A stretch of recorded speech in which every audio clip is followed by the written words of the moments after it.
Hey, what's up, everybody? Video 44 coming at you another video. All right, so I wanted to wait for all the news to trickle in, or at least a good most of it, before I made a video, rather than to try to make a million videos like I did last year. That was too much to keep up with. So I gave it about an hour or so, I guess, maybe a little less, and just let the news trickle in. So let's give you what we got here. First of all, congratulations to Nikola Jokic, becoming the most, how do you say that? Guy who made the most money ever. 600 no, 264 million. Let me get the numbers right. 264 million dollars, 5-year deal with the Denver Nuggets. Of course, he's not leaving Denver, and he's going to be making more money than anybody else in one single contract. Congratulations to the Joker, 2-time consecutive MVP of the NBA. So let's see what else we got here. Malik Monk is leaving my Los Angeles Lakers to get that bag. Congratulations to Malik Monk. Well deserved. $19 million for 2 years for the Sacramento Kings. I do believe that the Sacramento Kings are actually putting together something that is fairly solid this year.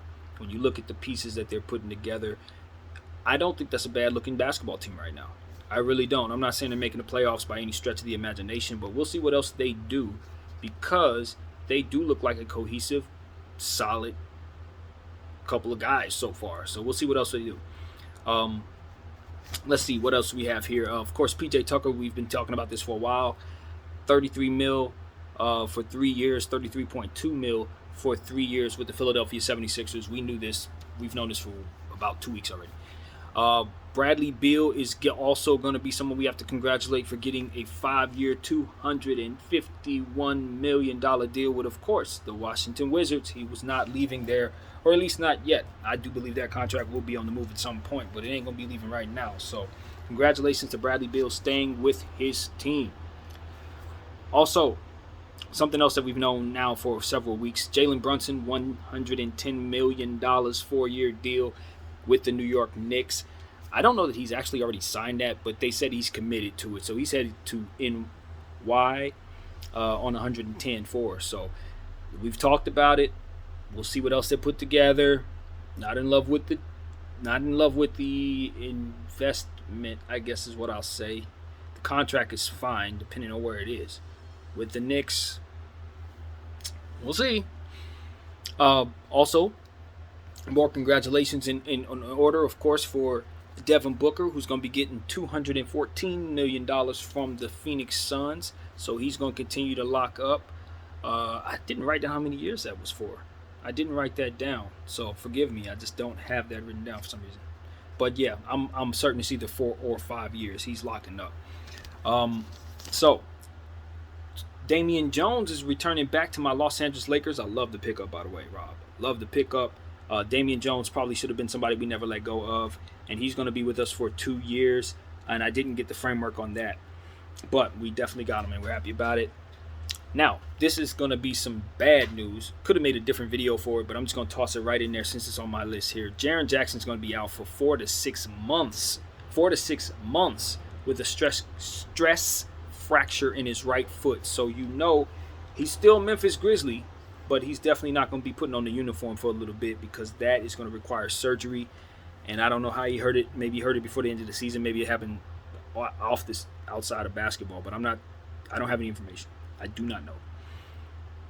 So back to the free agency stuff. Joe Ingles is going to the Bucks. Hopefully he's healed back from his knee injury. 1-year deal with the Bucks. It's going to help boost their bench, try to give them a little more to work with there. Lou Dort, congratulations to Lou Dort on locking up for 5 years, $87.5 million with the Thunder. I actually think that's a very good deal for Lou Dort in the long run. I think you're going to be very happy to have that deal probably year 3, year 4, year 5. In fact, you're probably happy to have it at all 5 years for sure. I think that's a very good deal. My question is, should the Thunder have used any cap space like that, knowing who they have to pay down the pipeline?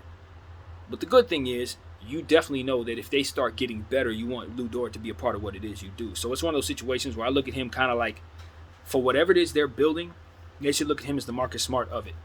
Not necessarily the same player, of course not, but defensive, offensive, keep him at a price that we can afford and let him grow with whatever it is that we build, because no matter what it is, we know we want him a part of it.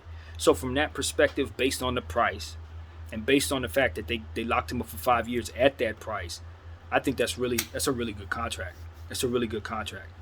I just wonder if it's going to feel as good when it's time to pay everybody they got to pay. Giddey, of course, SGA's already been paid. And then they got a bunch of other kids, Wiggins and Mann and all these other guys that they should probably want to keep on the team. Of course, the two new guys that have the same name, Jalen Williams, of whom I think both are excellent players. So they at some point in time, all these lottery picks are going to have to be paid.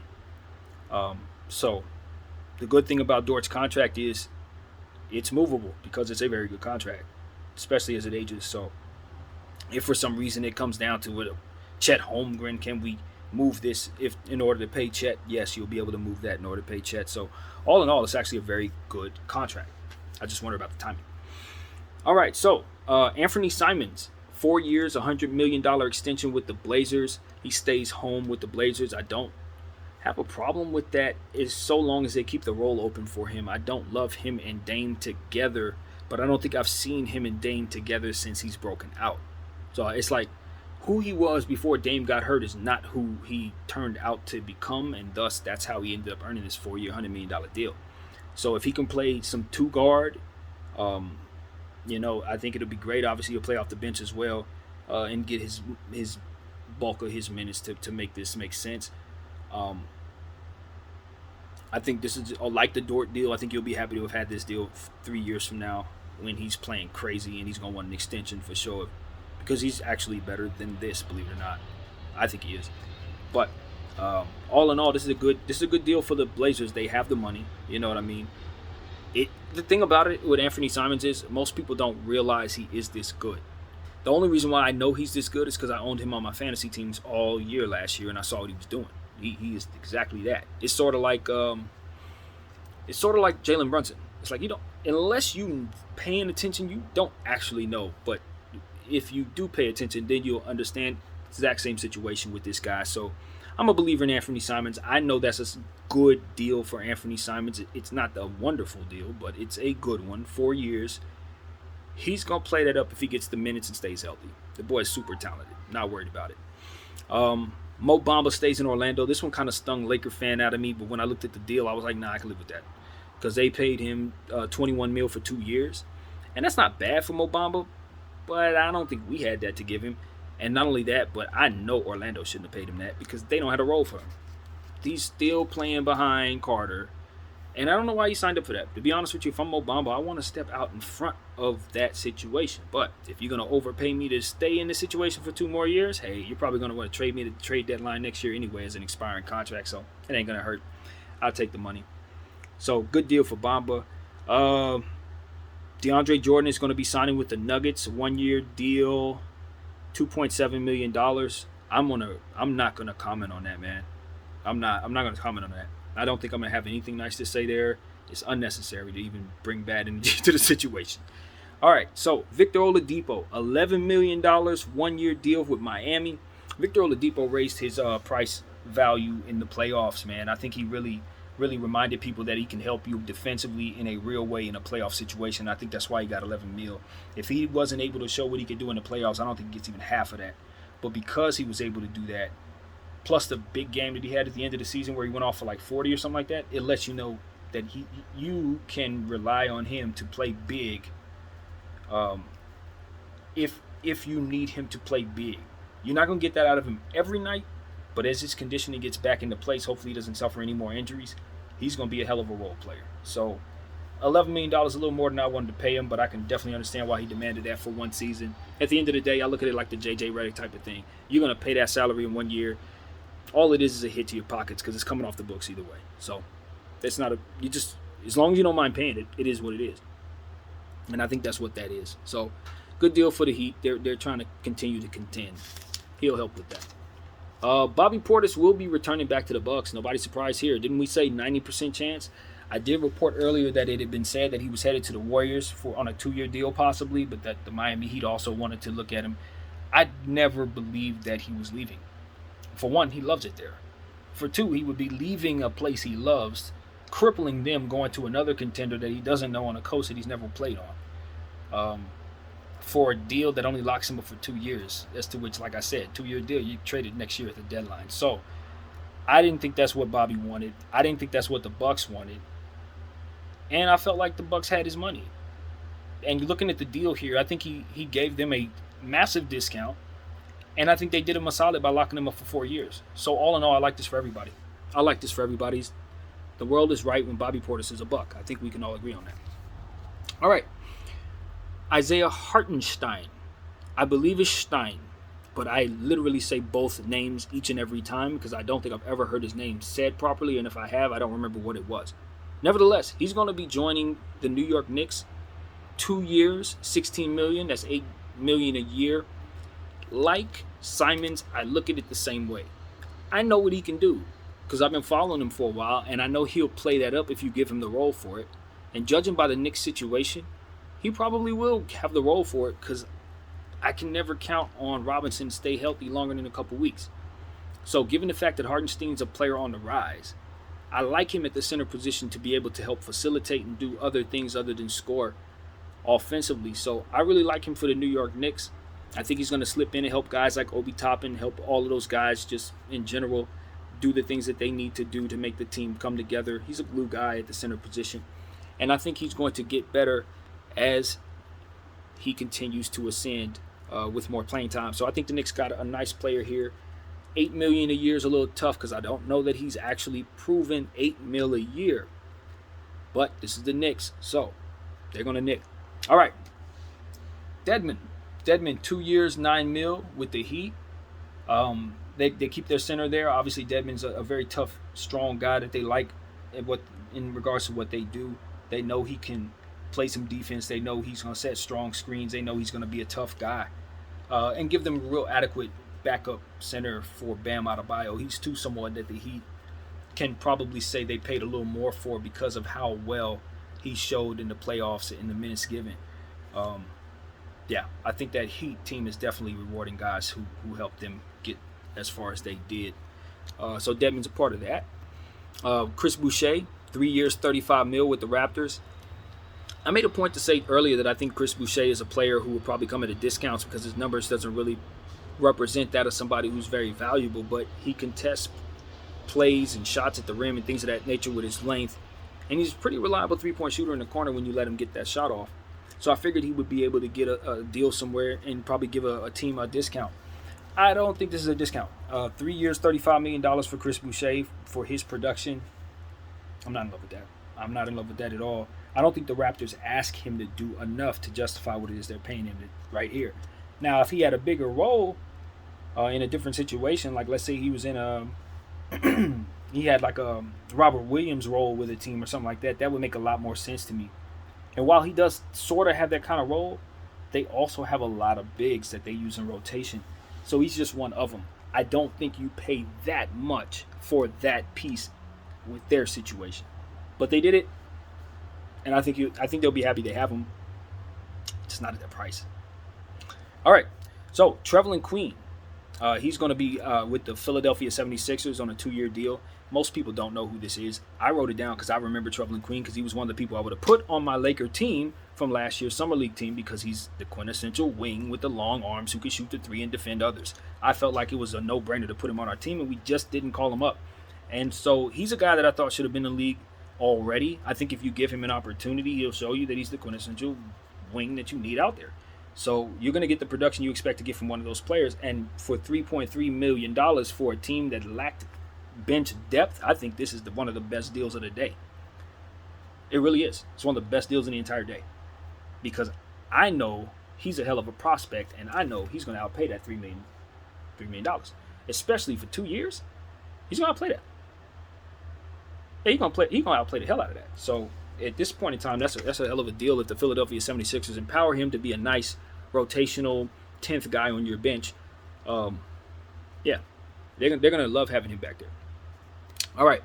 Also, Thaddeus Young, 2 years, $16 million with the Raptors, $8 million a year for Thaddeus Young.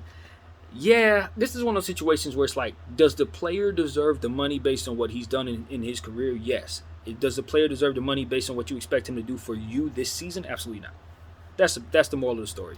The Toronto Raptors have too many players at his position to be paying at that price.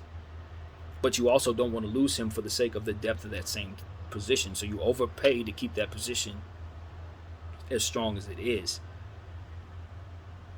So I guess that's the value of him. You know you need wings. You know what he can do when you give him the minutes. The problem is, just like the other signing with the Raptors, they don't have the minutes. They're just throwing money away at players that they're not going to use enough to make it make sense. That's exactly what I see in Toronto. Anyway, Devin Reed is going to be headed to the Nuggets on a 2-year deal. I didn't write down the framework on that. Not sure. And I'm not familiar with Devin Reed. I think he might have played with the Philadelphia 76ers last year. I think that's the same Reed. And if that's the case, he gave them some good minutes in the playoffs. But I don't remember if that was the same Reed. All right, here goes my favorite signing of the day personally. Lonnie Walker IV is headed to the Los Angeles Lakers. Actually, this is when I wrote down he was a free agent. I didn't even know he was with the Lakers. I wrote that on the next page. But yeah, he's with us for 1 year at $6.5 million. So essentially what we're doing is giving him the Malik Monk opportunity. This is the Malik Monk path. We give you the mid-level exception. You come in and play that up and then go get yourself a real nice deal somewhere else, just like Malik did. This is the same exact path. Hopefully he can do the same thing. But the thing about Malik Monk is he was extremely efficient consistently. So what's going to end up happening to Lonnie Walker is if he's not as efficient, Laker fans are going to start getting frustrated because they're going to want him to be Malik Monk. The good thing about it is, though, he's not Malik Monk, but he's Lonnie Walker. And that means he's got his own thing that he's going to bring to the table that you're going to love that Malik didn't bring to the table, and that's defense. And he's going to be able to bring some of that athleticism that Malik brought, some of them super hammer jams. Lonnie is more than capable of doing some of that too. And he's a hell of a three-point shooter too. I remember at the beginning of his career, he kind of fell into the dog's house with Greg Popovich. But the good thing about it is he's been in Greg Popovich's system for like 5 years. So if anything, we know he's been coached up. And a lot of what the development process has already been done with him. So now it's just about getting him into our system, seeing where he's at, and then continuing that process from here. I think he's ready to earn himself some money, which means I think if we give him the Malik Monk role, he'll probably outplay $6.5 million just like Malik, but in different strengths. He's not as efficient, but he's going to give you a lot more defensively, and I think he's a bigger guy. So I'm excited about Lonnie Walker. I think he's going to contribute greatly, and we might have gotten ourselves a hell of a steal with that player coming into our situation. All right, so let me get back to where we were in the page. All right, Grizzlies signed Tyus Jones to a 2-year, $30 million deal. That's $15 million a year for Tyus Jones. Again, you don't have the role for that. You don't have the role to justify that amount for Tyus Jones. Tyus Jones can play up that contract for sure. You send him to a place where they don't have a point guard, and he's going to play that up. He's going to outplay the hell out of that. So it's a great deal for the player. It's not a great deal for the team based on the fact that they don't have the role for the player to justify the means of the payment. That's just my opinion. I love Tyus Jones, though. He's a hell of a player. Like I said, he's worth every penny of that. In fact, more. It's worth more in some cases, depending on what the needs of the team is. But $15 million a year for your backup point guard? No, Grizzlies. You got, in that situation, you do a sign and trade, and you find him somewhere that makes sense, and you bring back that value. That's what you do in that situation. I know you want to stay absolutely deep because Ja Morant has already had his injury issues. So I understand that y'all want to keep a strong player behind Ja Morant, especially since you lost Anthony Melton. So I totally understand that, but that does not mean that you overpay Tyus Jones. That means you find another piece that's less expensive somewhere else. But that's just the GM in me speaking. I don't know what the particulars are there. For all I know, Ja Morant said you better give him 15 or I'm out. So if something like that's going on, then hey, Tyus gets his money. Either way, Tyus is good, so he's gonna play. But just it's only if you only see that amount of Tyus if Ja goes down. So I don't like it. All right, Daniel House, $8 million headed to the Rockets. I think that's a 1-year deal. I don't know. I didn't write down the years, so I can't critique on that based on it. I don't know. But Daniel House, $8 million Rockets. Forgive me for not having the framework on that, but he is returning to the Rockets, and that's where he started his career. That's where, they know him well. Got a little trouble in the bubble, all that, whatever. Daniel House is pretty much a Rocket, so him going back there, all is right with the world. Speaking of Ja Morant, tomorrow, it has been reported that tomorrow he will have a $185 million 5-year contract placed in front of him. and he'll have a choice if he wants to sign that extension or not. 5 years is not something anybody wants to turn down. When you lock up 5 years, you feel like you have insurance to get injured in the worst possible way, come back, have a bad season, and then still have a chance to have a good season to play for your next contract. That's why you want to lock up for 5 years, because if you have the worst possible circumstance, you can still find a way to play up your value. So locking yourself up for 5 years if you're John Morant might be the move. Here's the problem.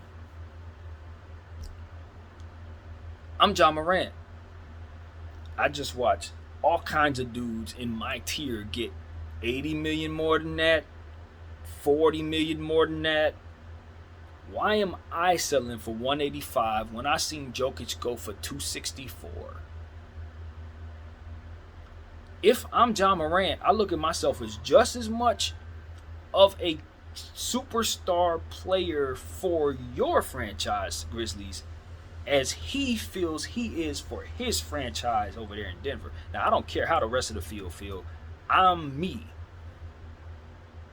I feel like I'm worth 5 years, whatever that number would be, because I don't want to throw that out there for him.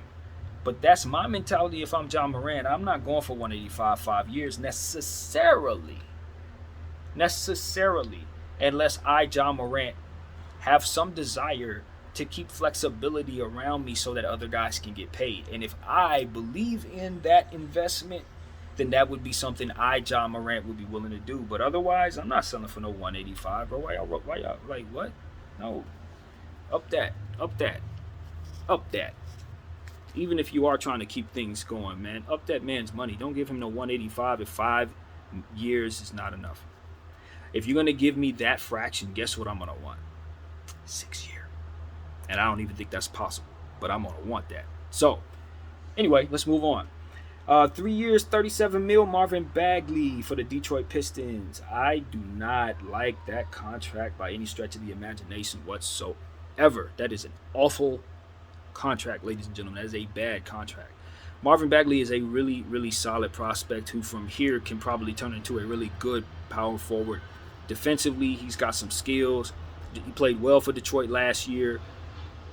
They think his upside is pretty good from here. They probably believe he's going to outplay that contract by year 3 or what have you. Maybe they see that as a discount if they believe in his skills to that degree. The problem is his injury issues.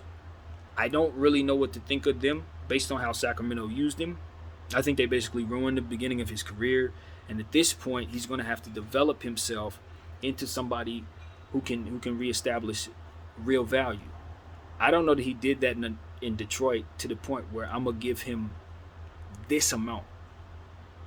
I don't think I'm going to do that because he hasn't shown me enough. And given the fact that, again, like OKC, I got too many kids to pay. I got Ivy, I got Duran, I got Cade, Stewart, Diallo, all of these guys. Who else? Bay.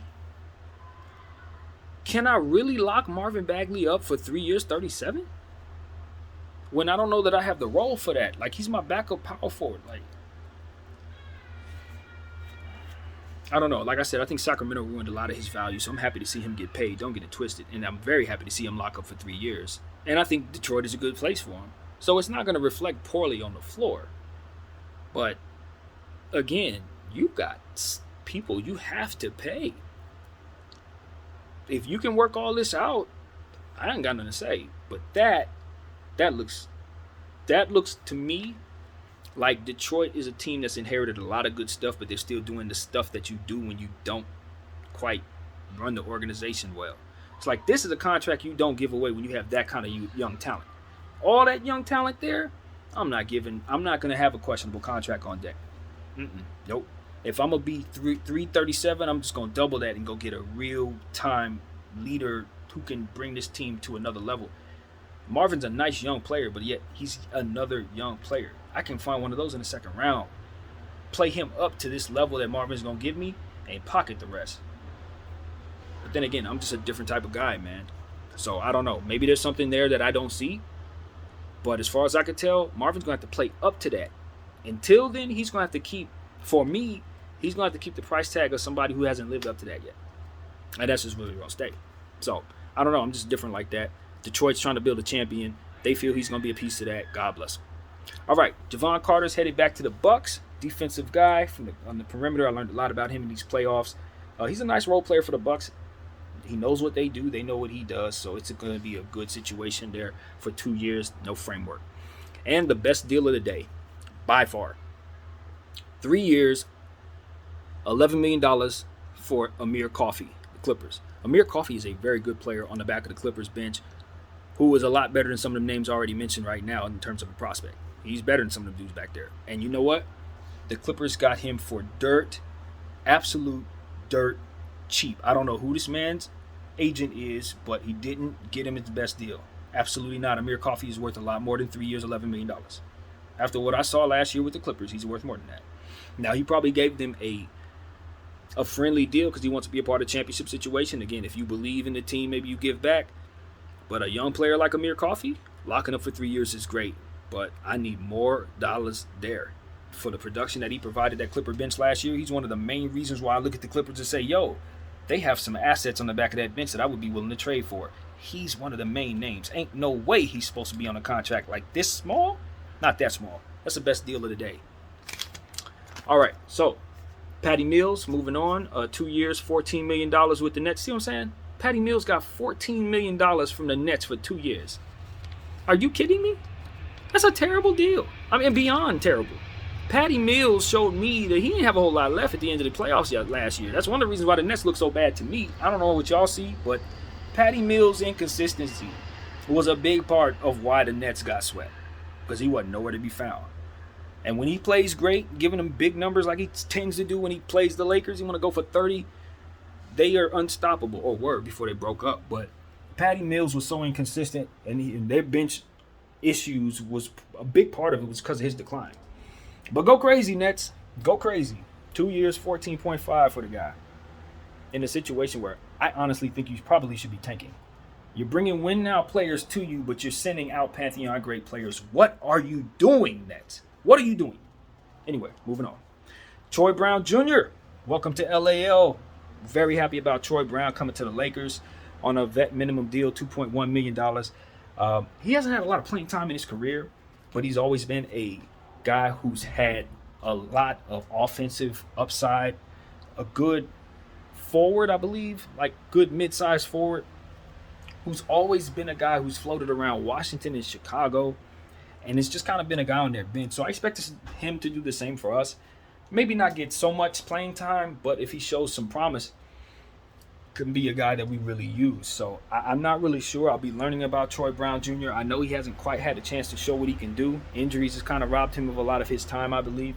So this is going to be an opportunity for him to make a name for himself. This is one of those situations where you come in as a guy who nobody really knows too much about, but they might have heard his name in passing. Maybe he can leave the Lakers like Malik Monk and be a guy that can go get him some bucks. So I think the opportunity for Troy Brown may be available depending on the minutes, and hopefully he can do great things with us.